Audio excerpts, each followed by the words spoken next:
My wife said she had to work late. Instead, I surprised her with divorce papers, Reddit cheating stories. I always thought trust was the bedrock of marriage. Without it, everything collapses like a house of cards. For years, I trusted my wife, Emily. I trusted her so completely that even when small warning signs appeared, I brushed them off, convincing myself that the woman I loved would never betray me. But the night she claimed she'd be working late, that was the night my entire world shifted. I'll never forget the uneasy knot in my stomach. She gave me a quick kiss on the cheek before leaving, a kiss missing the warmth it once carried. "Don't wait up," she said. "I'll be at the office finishing a project." I nodded like it was normal, but inside I knew something was off. It wasn't the first time she'd used her job as an excuse. Late nights were stacking up, laughter at her phone too frequent, and her distance toward me impossible to ignore. For weeks, I tried to bury my doubts. But that night, something in me broke. Maybe it was the way her eyes darted when she said, "Working late." Maybe it was how tightly she clutched her phone as she left. Whatever it was, I couldn't keep pretending. But I didn't confront her. I prepared. I called my close friend James, a lawyer who'd known us for years. "I think she's cheating," I admitted. "No proof yet, but I can feel it." James sighed, unsurprised. "Want me to draft the papers just in case?" My silence was answer enough. That night, instead of sleeping, I parked near Emily's office. Hours crawled by. Around 11:30 p.m., I saw her car pull out, not toward home, but the opposite way.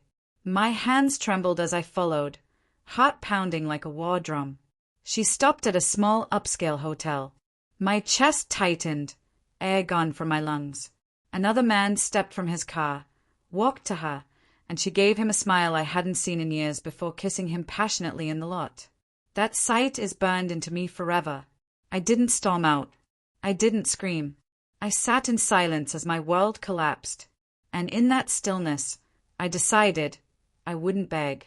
I wouldn't fight for someone who had already chosen another. I would take control. The next day, James had the paperwork ready. "Are you sure?" he asked. 100%, I said, voice steady though my heart was shattered. We built a plan Emily couldn't twist.